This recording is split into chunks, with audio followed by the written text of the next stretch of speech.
What about the humanity at large? What about mankind at large? What is the global picture of spiritual evolution? Now we find that the global picture is very interesting.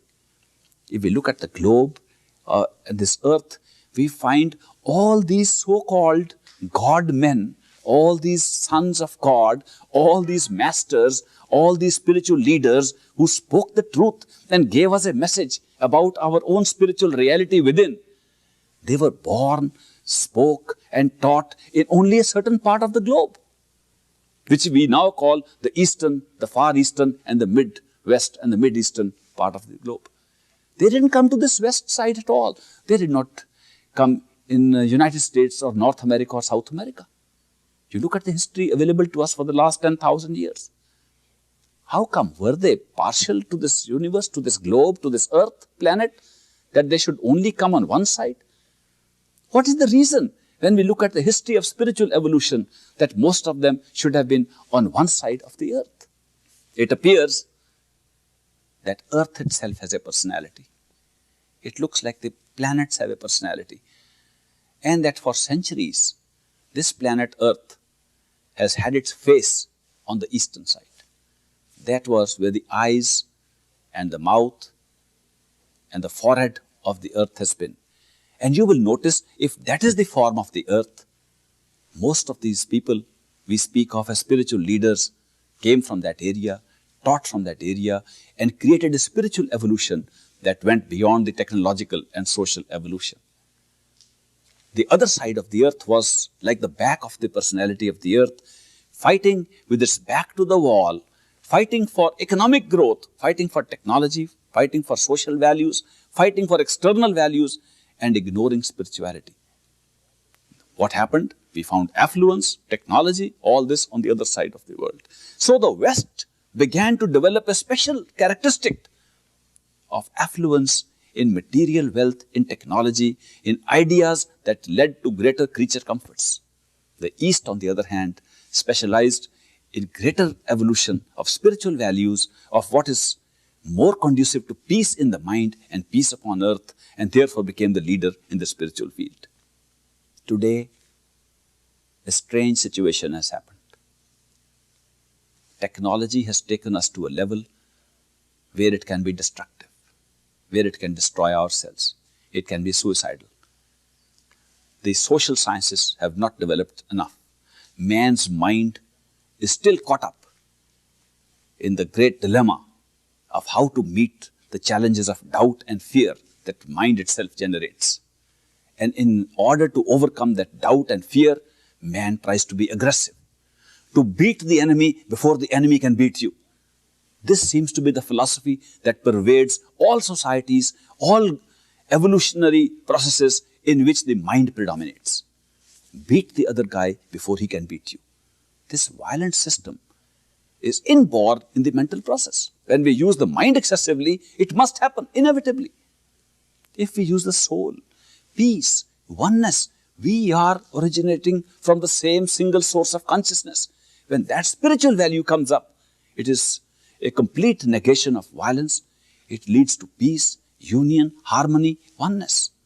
Therefore, the Eastern spiritual evolution is more needed today in the Western technological growth than ever before. And it is being pulled out from there. I was taught some of these truths by a great master, whom I call the great master.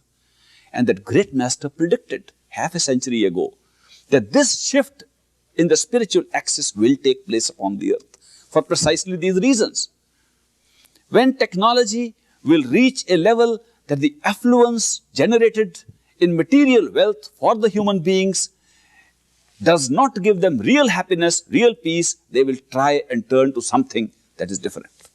The spiritual wealth that the spiritual evolution has given to people in the Eastern societies is more useful to the Westerns today than it was to the Easterns. The East was still hungry for material growth. They were still able to figure out, if we have God's blessings, we can also make more money. If we have God's blessings, we'll get more pure water to drink without having to walk 3 miles to get water. They still could associate some of the material gifts of God with God's grace. They could not figure out that you could have so much of good drinking water, you could have so much of money, so much of bank balance, so many of automobiles and television sets, that you will say, these are turning me crazy. Let me find something better than that. This happened in the West.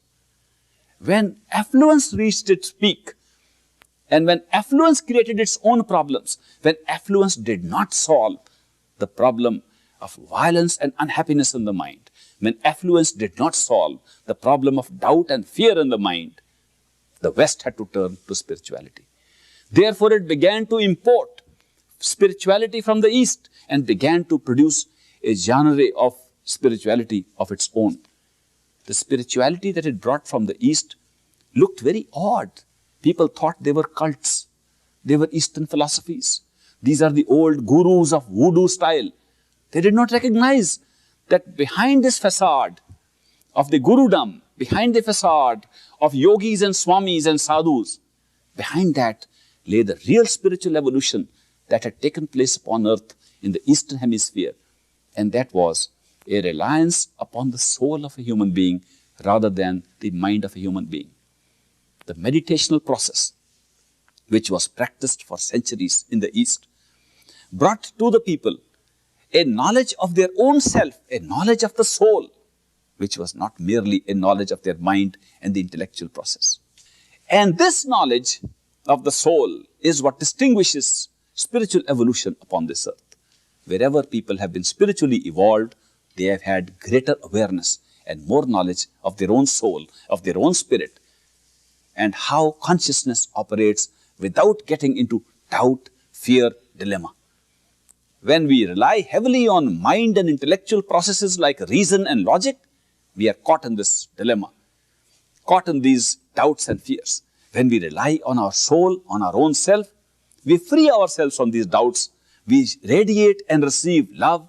We get knowledge intuitively, and we look at the beauty and joy of this creation as well as of the Creator within. What is the state of spiritual evolution today on this planet Earth? It is the best time to have a look at how the spiritual evolution has fulfilled its purpose of now moving over the total globe.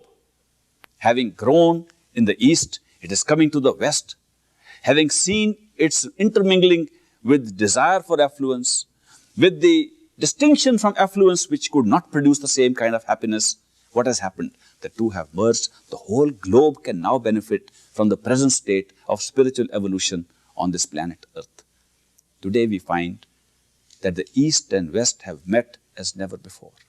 Today we find the Eastern values of spirituality can be applied to the technological and material values which are bothering mankind on the West with greater benefits than ever before. More and more people are now looking for teachings of the East and seeing how they are relevant to the problems of the West.